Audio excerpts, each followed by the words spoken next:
Hey, welcome back to Leah's Leaves. It's a truly beautiful day. Low humidity, low 70s, the sun is shining, just small wisps of clouds in the sky, no precipitation in the forecast. I'm out here with my friendly little garden gnome, Holly. Hi, Holly. You want to say hi to everybody? There she is. She's enjoying the fresh air and sunshine, too. I have to apologize for the background noise. It's such a beautiful day that every neighbor in the neighborhood decided to mow today. So I'll keep the phone rather close so you'll be able to hear me okay. Today we are busting open all of the winter jugs. We have a forecast, a 10-day forecast of high 60s and low 70s every day.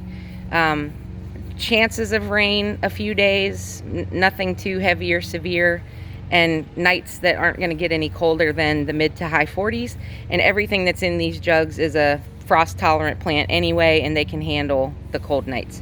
So we're just gonna there's no rhyme or reason. In fact, I lost the paper. I haven't been able to find it. I'm looking everywhere all over the house for it today. That's the map of which jug corresponds with which plant. When I started, I was putting the plant name on some of the tape labels, but then got the idea of just number the jugs and don't put the plant name on, and that way I can reuse them over and over again each year without having to strike things out, and then I would just keep a separate list. Well, I was like 110% sure that that list was downstairs on my plant table. It's not. So I've looked in my garden planning folder and all of my notebooks, and I brought my garden journal out with me today because I did make some early notes about what's in jugs, but some of what we're going to open today will be a complete mystery to me because I can't find that chart. So hopefully you'll recognize them before I do, and hopefully I'll find the chart before I need to plant them out so I know exactly what plant I'm looking at. The first jug I've already peeled open, just to start the process with you, is marked cabbage, and I know it's very specifically that it's early Dutch round cabbage, so I'm confident of that one. And I know that because that was the only cabbage seed I had back in January when I started the winter sowing process. So here we go. You're gonna come with me. We're gonna open all these jugs and take a look inside, see which ones worked, which ones dried out too quickly. I did look inside a couple of the jugs, like peek through the hole, and I didn't keep on top of watering, and we haven't had much rain this winter. We had some snow and rain periodically, but not consistent. So I already anticipate a couple of the plants had probably suffered from being too dry, but I can tell just by looking at the jugs themselves that most of them are holding condensation, which means they have moisture in them, and those plants are going to be just fine. So let's go. First jug is cabbage. Peeled the tape, popped the top. Wow, look at that. I sowed these thickly because I'm having a plant sale, and so I'm really only planting one or two in a shady spot. Leafy greens and brassicas can tolerate the sunshine. They like the sun, but they also bolt very quickly when it gets hot. And we get our winters here in Northern Virginia, and I bet some of you can attest to this in your own environment. We have winter, and then we have summer, and then we have winter, and then spring, and then summer, and then winter, and then summer again. And this whole heat wave that we're about to have of sorts in the 70s, and a couple days even getting into the high 70s, are those exact times when plants like this want to bolt, or they get extra thirsty. They're heavy feeders, as most brassicas are. So I'm going to try to find a good spot to plant 2, maybe 3 of these so that I can try a full head of cabbage here in the spring and early summer.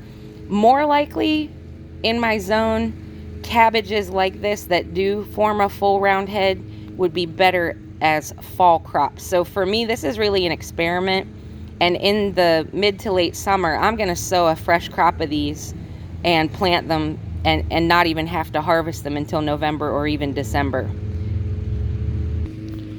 Okay, second jug. These are they're called Summer Berries Yarrow. Aren't they beautiful? They're a yarrow plant. I already have some yellow yarrow that wintered over perfectly. It's a perennial in my zone.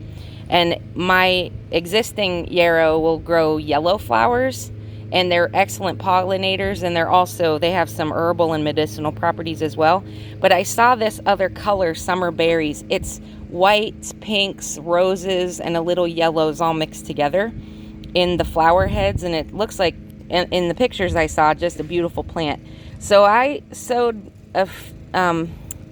maybe like 10 seeds in here, and because I'm gonna keep a few here and then the rest will go to my mom's property, and we'll both be able to enjoy the pretty flowers. But they did great. I sowed these on January 18th. Wow, this turned out great. This is a few each of some dwarf blue curled kale and some lacinato kale, also known as dinosaur kale. It looks like the dwarf blue was growing a little faster than the dino kale, but that's okay. And they're ready to plant out now. So I just have one more bed to get ready, and then they'll have a home probably by the middle of this week. Okay, the next jug is radicchio. I'm very excited to be growing radicchio. I happen to like it a lot, but I can't always find it in my local grocery store, and even when it's in season. And I've never grown it before. It's a member of the chicory family, so it looks and functions like a cabbage. You can cook it, you can eat it raw or cook it, but it just has a completely distinctive flavor. And these are one of those beautiful like reddish purple varieties. I sowed these on January 23rd. I just did a couple. This is another one that will probably benefit from a fall crop planting, but I had 3 germinate, and all of them are looking very healthy. So they'll be planted out this week to finish their life. Look at that. Oh, this makes me so happy. This is a combination of wasabi arugula and chijimisai, which is a green that was just added to the Baker Creek store this year. Oh, I'm so happy about this. I wanted to grow a lot of this. This is actually going to go intermingled into my strawberry bed. I might even be able to plant these out today because they're ready for transplant. I sowed them rather thickly. Some of each of the plants will just be for like cut and come again baby greens, but a few of them I want to be able to grow all the way up to a full head. I think that's a baby slug that I just pulled off of there. Anyway, they're very healthy. I'm super excited about that. And these chijimisai greens, they're a blend of like mustards and tatsoi, so it's a kind of a hybridized. It's an heirloom now, or an open pollinated now, because it's been stabilized, but it's supposed to have some bite to it. I'm gonna try one actually right now. I'm just gonna pick one of the leaves off.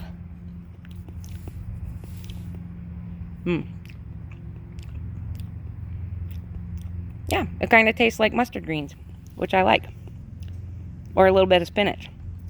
Anyway, I'm very happy about that. Next up, we have a container of dill.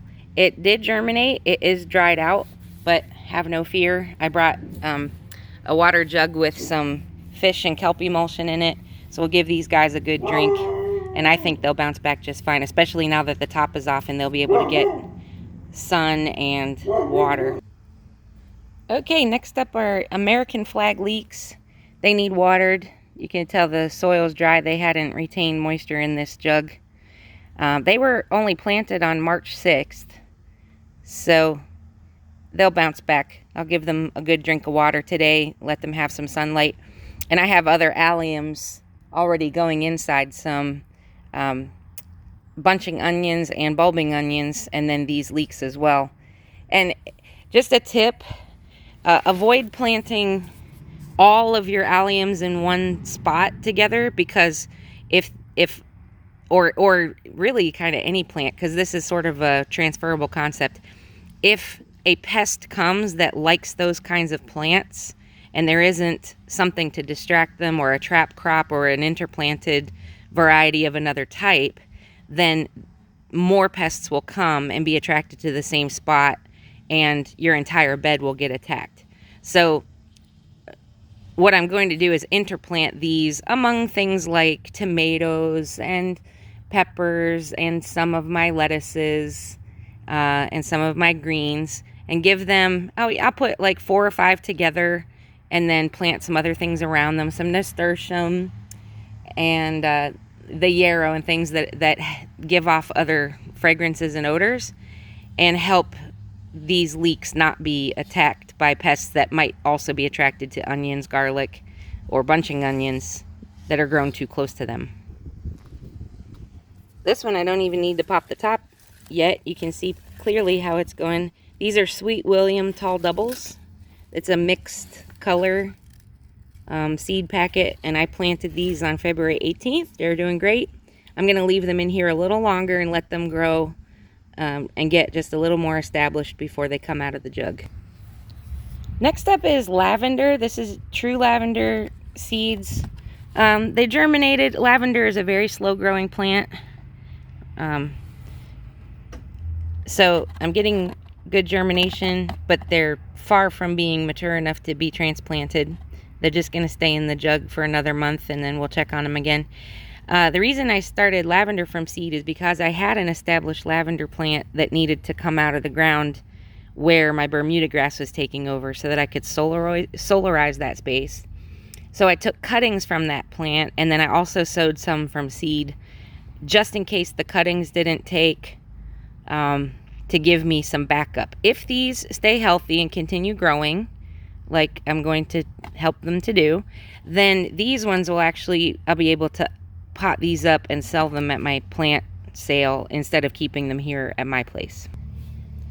This little jug is Chinese celery. These were seeds that I got in 2019, and even as long as just 2 weeks ago, there really wasn't any activity, and so I thought that I wasn't going to get any germination, and it had just been an old bad batch of seeds. And now I see 1, 2, 3, 4, 5, 6, 7, 8, 9, 10, 11, 12 sprouts. Just teeny tiny little ones. So I'm just going to leave them right where they are. I'm not going to disturb them except to give them some water sometimes, and let them go another month and check on them later. These are Tokyo long white bunching onions. They're a little dried out, but they're doing okay, and there are actually quite a few of them. I planted these on January 18th. They need a drink. I'll water everything today, and they'll keep pressing on.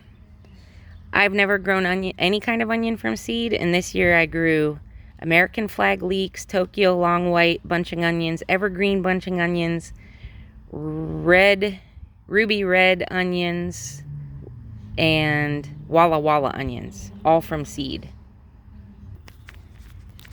This next one makes me super happy. I glanced inside and was so excited to see this. These are hollyhocks. There's just 4 of them. Wait, 5. There's a little baby there. 5 hollyhocks. I don't know why none of the seeds on this side grew, but these were planted on February 19th. Today is the 5th of April, and they're doing great. 6. There's another little one. Just has his cotyledon leaves, not his true leaf yet. All right, so I'll have 6 hollyhocks to plant in my garden this year. That's exciting. Okay, next is some echinacea. I grew 2 colors, purple and red, and I literally just put a sprinkling of each seed in my hand, mixed them up, and then cast them together, because I would like the purple and the red to be intermingled in the garden. And they're slow coming up, but they're doing just fine overall. I'll give them a good watering today, and we'll check on them in another month and see if they're ready to be planted out after my frost.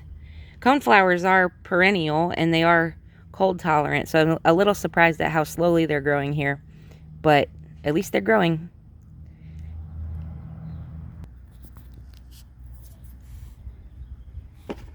This container has two things in it. It has some red Reuben Brussels sprouts on the side closest to me. These plants here are Brussels sprouts. And then on this side are red cabbage. Red cabbage, red Brussels sprouts. I was hoping that in the winter sowing method they would grow quickly enough that I could plant them out while the weather was still cool. As I said earlier, we're about to get a pretty warm snap, and we're not likely to get many super cold temperatures between now and middle May. Last year was a weird exception. We had freezing temperatures on Mother's Day weekend. But usually our last frost date is actually just the first week of May. So anyhow, I'm going to plant these out, see what I can get out of them. A couple of these will make it into my plant sale. And I'll try both of these varieties again in the fall as fall crops and see if they do better as a fall planting than a spring planting. All right. Next jug is Lavewa spinach. And look at that. You've heard me say probably, if you've seen previous videos, what a hard time I have growing spinach. But this is a great crop of spinach started here. This immediately gives me hope, like I probably will never do anything but winter sow spinach. So this is going to go in my strawberries and among some of my other plants in the new bed that I'm finishing this week. But that's a beautiful crop of spinach. And all of those plants can be transplanted at any point now. Next we have some columbines. This is a variety known as Harlequin. I planted these on... That's the 23rd. January 23rd I planted these. So they're still in very, very little baby stages. Columbine is another perennial and cold hardy flower. And they're just taking a while to get going, but they're going to be just fine. I'm going to leave them in the jug for another month and check on them again. Okie dokie, next jug is Black-Eyed Susans. These are in the same family as the Rudbeckia. I've been growing Rudbeckia under grow lights, and they're all related to each other. They're all perennial and just add some beautiful color and height.